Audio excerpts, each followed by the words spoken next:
In just a little bit, we're going to be joined by international relations students from Miami-Dade College. It's one of my favorite colleges in the country, no disrespect to any other colleges. But first, my guest is someone who knows the pulse of the Middle East. He's a very good friend of mine. Christopher Schroeder is co-founder of Next Billion Ventures and is the author of Startup Rising, the Entrepreneurial Revolution, Remaking Middle East. Chris, thank you so much, my friend, for joining us today. Obviously, we hang out in coffee shops, folks. I'm going to admit that. Normally, we haven't done that in a while, so this is our virtual side. I wanted to do this show today, Chris, to get young people. We have young people in Israel, young people throughout the Middle East, North Africa region, young people in the United States watching this, and they'll continue to watch it. As you talk about Startup Rising, you wrote this book because you look at this as a fertile place with lots of opportunity.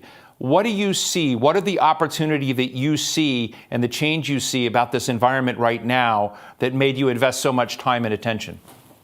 Well, what I saw early on is a phenomenon that is everywhere, which is 60, 70, 80% of humanity is walking around with a supercomputer in their pocket. We've talked about talent being everywhere, but now talent can be unleashed everywhere. And I got a first lens of this almost 10 years ago to the day in the Middle East. And a couple of years after it, I wrote that book.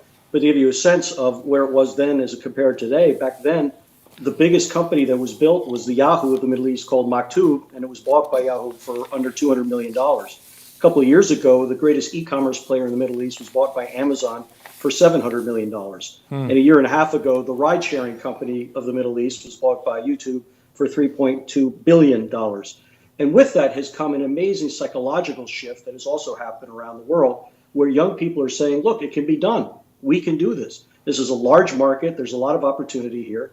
And if they are given a chance to succeed from government and institutions top down, who sometimes can make it more challenging, they can actually do anything that's been done anywhere in the world today.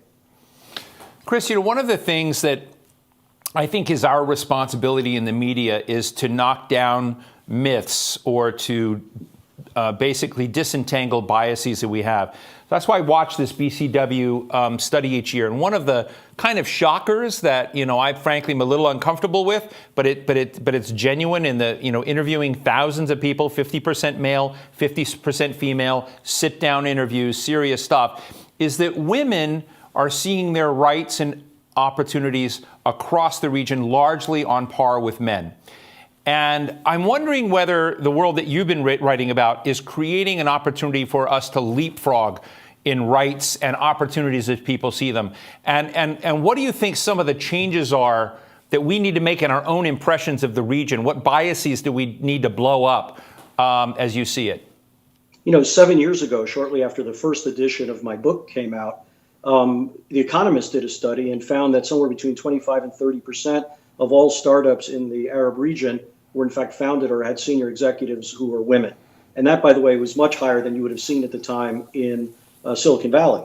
So this has only been moving upwards, bottom up. But again, the top down matters. And if you notice, particularly in the last 6 months, the UAE has passed some astounding social laws, not just laws about the economy, but laws that are about society that is much more embracing of women.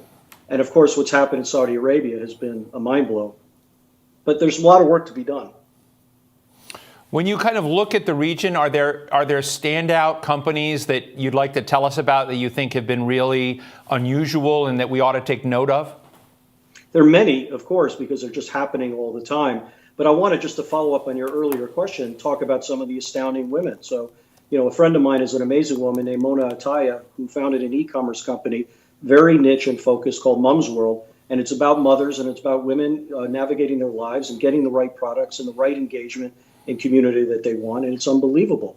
And what has also happened, and this is a COVID thing, it's so much accelerated people's behavior around the world to be accepting of buying things, of paying for things online, of taking classes online, of doing things in healthcare online.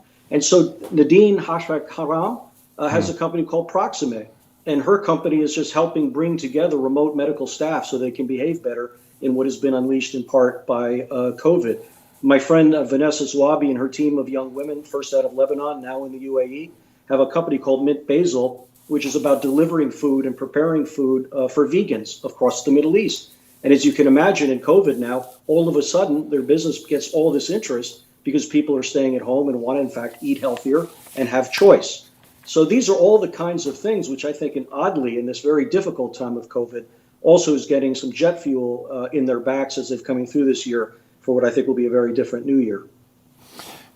Chris, one of the other things that is part of the Silicon Valley story is that it's not just startup.com, it's fail.com, that you've got to go to class and learn how to lose, how to fail, and how to pick yourself back up and get going again. And make a long story short, we have laws that give people that opportunity to push reset, start over, continue to climb around. And virtually, Mark Andreessen, who wrote the foreword to your book, is an expert in this. I mean, he just sort of sees it all the time in the way they're doing it. Do you think that that's the one area, when I look at the area that you know so well, where I don't know how to market? I don't know if you fail in Saudi Arabia, if you fail in Kuwait, if you fail in Jordan, or the UAE, are you able to reassemble your assets and kind of put them together and get a second start? Or is that an area of weakness that they need to take a look at? If we'd had this conversation, 6 or 7 years ago, it was a central issue almost from a bottom-up cultural perspective. Because let's step back for a second. I have failed. Most American friends I know have failed. We like to say and believe that failure is learning. But it's a terrible experience. I mean, there's nothing good to say about it. But I think that what has been happening over the last 7 or 8 years is that people in the Middle East and young people have been sharing their stories. They're willing to talk about it in an open way. Their parents are understanding of it in a very different dynamic because things that have shifted. And then top down, some of the governments have began to do certain things which have been helpful. So, for example, when I wrote the book, 7 years ago, some countries didn't have bankruptcy laws. Literally, it was criminal to fail almost in a way. And in most of the countries now, that is being worked through and not being thought about. And anyways, I don't know too many young people who want to build something who are worrying about bankruptcy law. They just have it in their teeth to solve a problem. They know they could fail. They have friends around them and support groups around them who will help them get through it if they do. And it's a progressed and I think important shift over the last even 4 or 5 years. Chris, in a moment, I'm going to bring on some students and we're going to continue this conversation. I guess, one of the things that has happened is the map has changed a bit. The Abraham Accords have created normalization between Bahrain, the UAE. There are, other countries lining up to do that. And become, even Joe Biden, who's coming in, has said that's the one bit of Trump foreign policy. Yeah. He's going to keep going and moving on. And you and I both know that in Israel there's been an incredible innovation base there. What do you think the osmosis is? There going to be an arbitrage in the region that's very dynamic, that brings a lot of net value add to the Arabic side of the equation? I'm just interested in, as you sort of look out for, if you write want to reissue your book and do, chapter 17, here's the refresh. What would be the elements of that you think are important for us to know? It's always good to say that it's too early to tell how this will play out. But having said that, 2 things. One is that it's not as if great entrepreneurs across the Middle East were not aware of this dynamo that Israel has become over, the last 3 or 4 decades. So it was always kind of there, but it was, as you were alluding to, kind of an untouchable circumstance. Let me tell you, in the last 2-3 months, I have gotten more phone calls from Israeli venture capitalists who are trying to go and to sort of learn and meet and talk to people, and a willingness among particularly great entrepreneurs in the Gulf to want to have conversations and brainstorm about how to solve in the best way the problems they have. I mean, at the end of the day, entrepreneurs need to solve problems, and they know there's an incredible insight that comes here. And I had a very moving conversation with a VC who just went to Dubai for the first time, never been there in her life, probably 40 years old or so. She was blown away, but in a very particular way. She said, this is us. This is a city that came out of the desert, like we came out of the desert. These are people who are trying to solve problems every day and think creatively about technology, about how to do it. I walk around and I feel sand in my fingertips the way I do at home. I mean, she just went on like this, and it's an incredibly encouraging sign. There's a lot of time and a lot of things to watch, but the entrepreneurs themselves are very intrigued, and we'll have to see how this plays out. Well, that's terrific. Let's move in and bring in some other voices. We're going to bring in some students and faculty from Miami-Dade College. We're joined by Dr. Mohammed Homayounvash, founding director of the Jaffer Institute of Interfaith Dialogue and Education, Professor Richard Tapia, professor of political science and international relations at Miami-Dade Padron campus, and 2 of their students, Nicholas Dorr and Laura Santos. Thank you all for joining us. Really appreciate it. I just published, I feel like we're like in Hollywood Squares or the Brady Bunch. These are very ancient shows for those young people who may not know them, but I love having us all up there to have this conversation. But as I look at it, the other day, Dr. Homayoun Vash, I had Eduardo Padron, the president of Miami-Dade College. Eduardo won the Presidential Medal of Freedom. I love the way walls are knocked down, but I had him, talk about the elder community. Today we're talking about the younger community and about continuous education and playing a vital role. And I'm just interested, as you look across generations, as you look across faiths, you're trying to get dialogue going on some of these topics. What makes it a success? What makes those kinds of conversations a failure? Well, thank you for the opportunity, Steve. And yes, we have to give Dr. Padron a lot of credit for actually helping us found this Institute for Interfaith Dialogue and Education at Miami-Dade College. I think in general, when I look at the landscape, the political temperature needs to be brought down. And that was one of my main objectives with this institute, to help create bridges and to moderate the identity politics climate that we're all living in. And I think interfaith dialogue and developing a sense of genuine curiosity and hopefully sympathy and solidarity for other faiths and other religions will be a very, key instrument and vehicle for bringing that about. But this base politics and identity politics, for which the United States has become an incubator and is being internationalized and globalized, I would argue is one of those variables that is hindering, impeding our message from getting across successfully. Dr. Tapi, you're in social sciences and you've brought your students. I don't know if you may have been who we talked to before when I did this last year. We connected with Miami-Dade. But as you look at the map and as you talk to your students out there about what's on their mind, and, Middle East students, we've got our colleague here from Honduras. When you kind of look abroad, what are the biggest issues on their minds right now that, we folks that are a bit, notched up, a little bit older, aren't seeing? Well, I think a lot of the issues that have been brought up by Mr. Schroeder is correct. What we see within the Arab world and we're seeing through the developing world, as Fareed Zakaria put it, as is the rise of the rest. It's the fact that the American peace, a world of alliances, a world of international institutions, has helped facilitate the rise of every country and the rise of the individual internationally.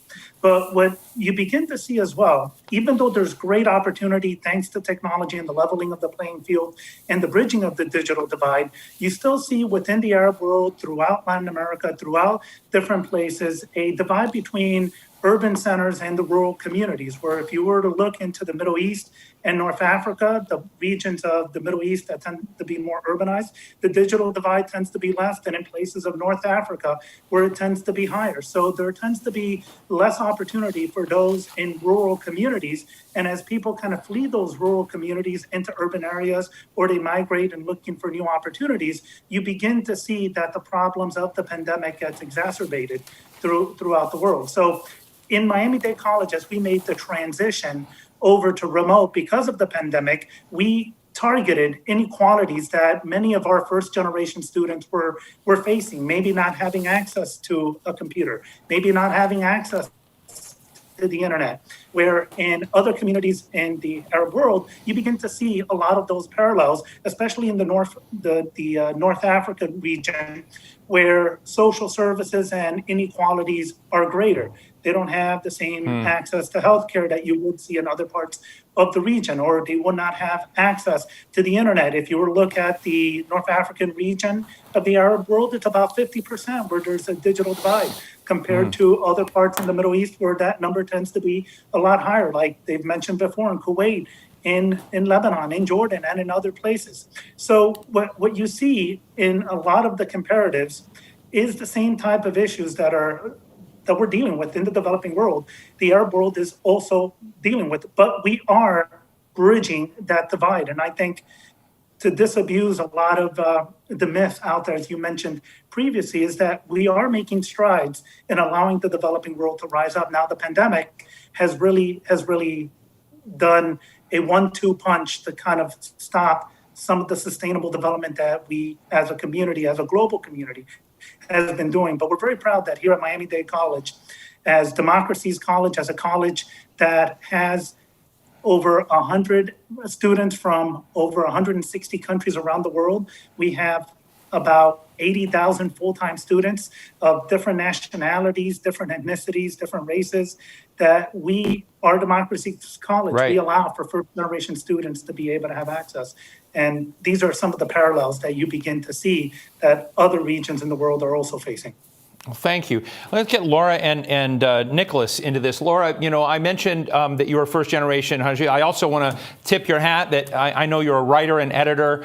You're in my business, so I hope that's going well in terms of what you're doing. But again, in terms of kind of going back to what Chris Schroeder was talking about a bit, and sort of a new direction, new opportunities, change going on. And he reminded me, his book came out 7 years ago. To me, it feels like time is blurred right now. It feels like it was last week. But as you sort of look in your folks' timeline has been shorter than our old folks. But as you look at what you need to succeed, both among those you're dealing with at your age, but also in the experience you're having in college, and as you look at the job and opportunity market out there, what are the things we need to hear that are high on your mind? And I'll ask Nicholas the same question.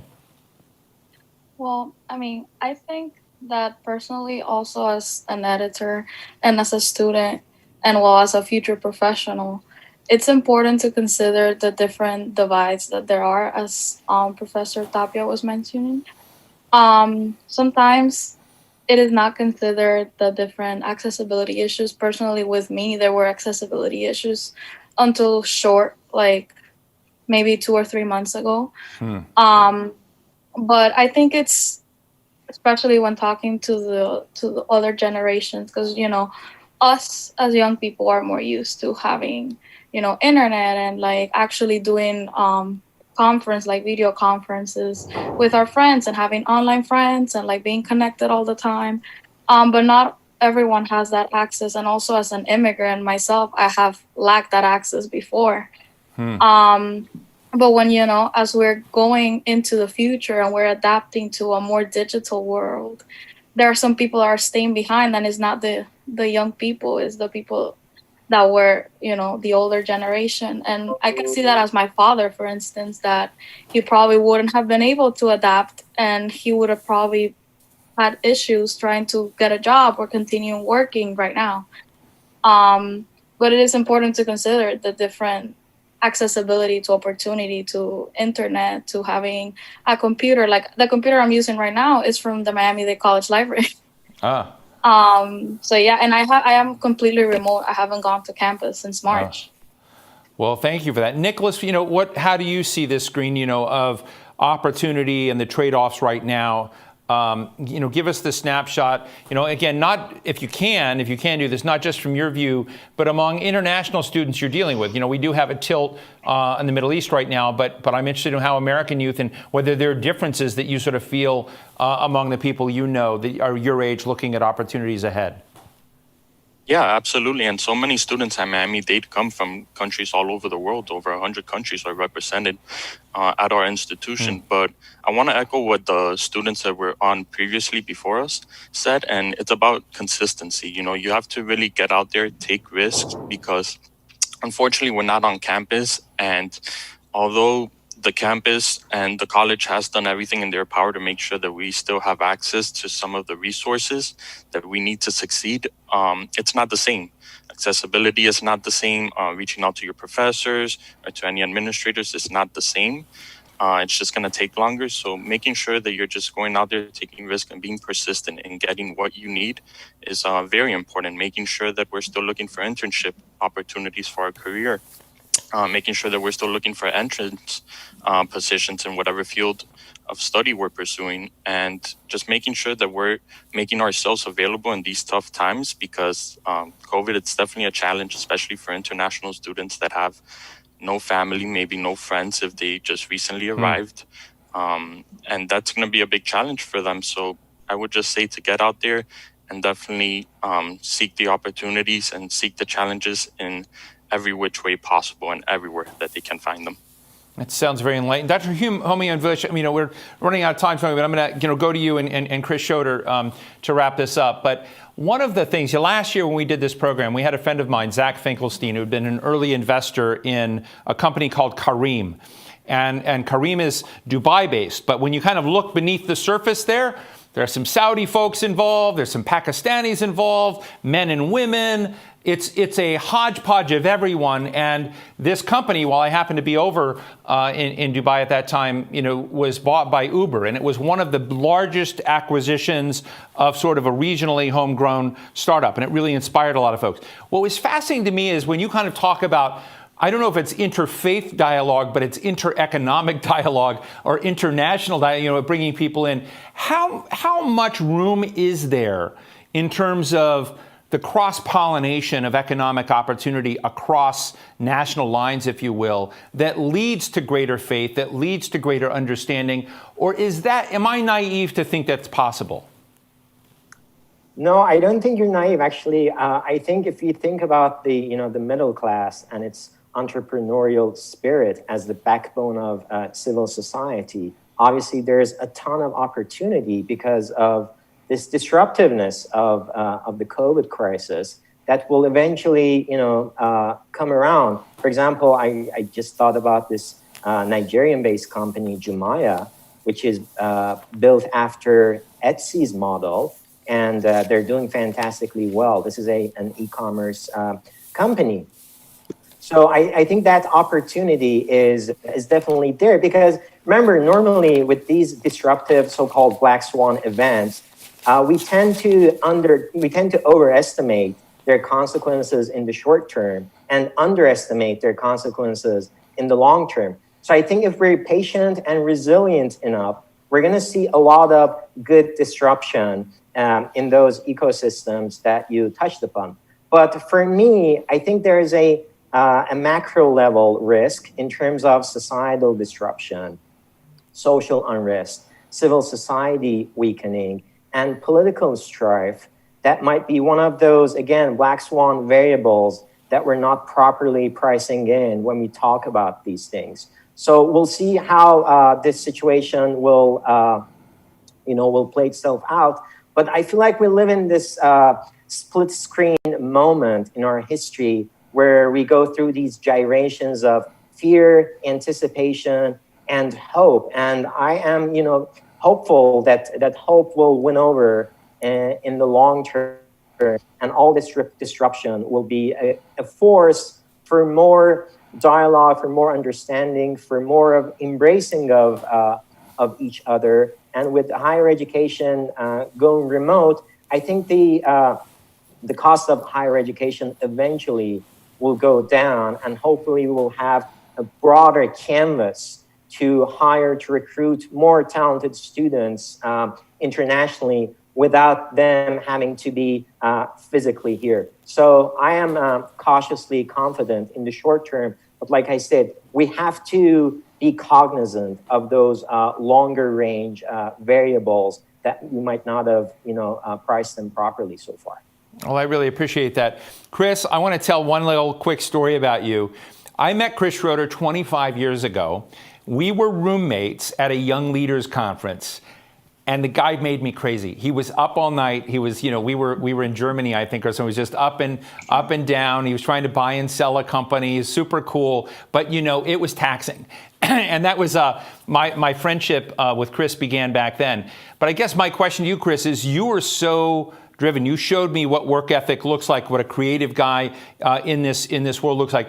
I'd love, just as we close this out, we have two great students of Miami-Dade College. We have two great faculty there.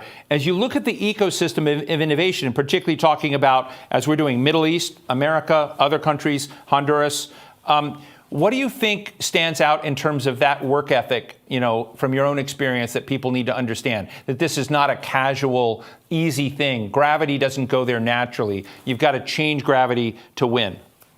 Well, I think all the great entrepreneurs that we touch on, we want to will something that's never been there before. There is a level of tenacity and commitment, but there's also a sense of perspective and openness and transparency and co-authorship that's so powerful. What I love that this panel grabbed so beautifully is that everything we've been talking about today is really, it's a new globalism. It's not a world people like to use these days, at least in America, but it's marked by 4 words that I leave you with. And the first is that there is access. 60, 70, 80% of humanity has access to incredible computing power and also AI and latest tools that can help them actualize these ideas. There is acceleration that has happened from COVID, as I described before, because now so many people are comfortable with these tools because they had no choice. Third word is empathy, which means that people really need to help each other and to work with each other in a collaborative way wherever they may be. It doesn't have to be country by country, but it's often cross-border and it's cross-generational. But the last one she captured absolutely beautifully and cannot be underestimated, and that word is exclusion.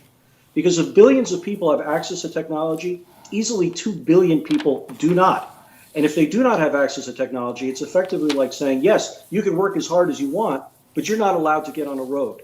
And I hope that one thing that really happens, we really raise in all of our agendas around the world, is navigating that issue that she described so beautifully, because I think it's going to be central of who is going to be able to contribute a verse to the world of the 21st century and who may be left behind maybe permanently.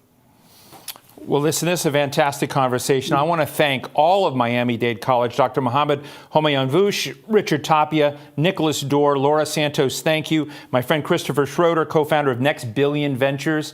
I would love to have you all back someday. Stay safe, be well, really enjoyed the conversation. And thanks to Miami-Dade College for always coming through when we want to talk to somewhere cool. Thank you. Thank you. Thank you so much.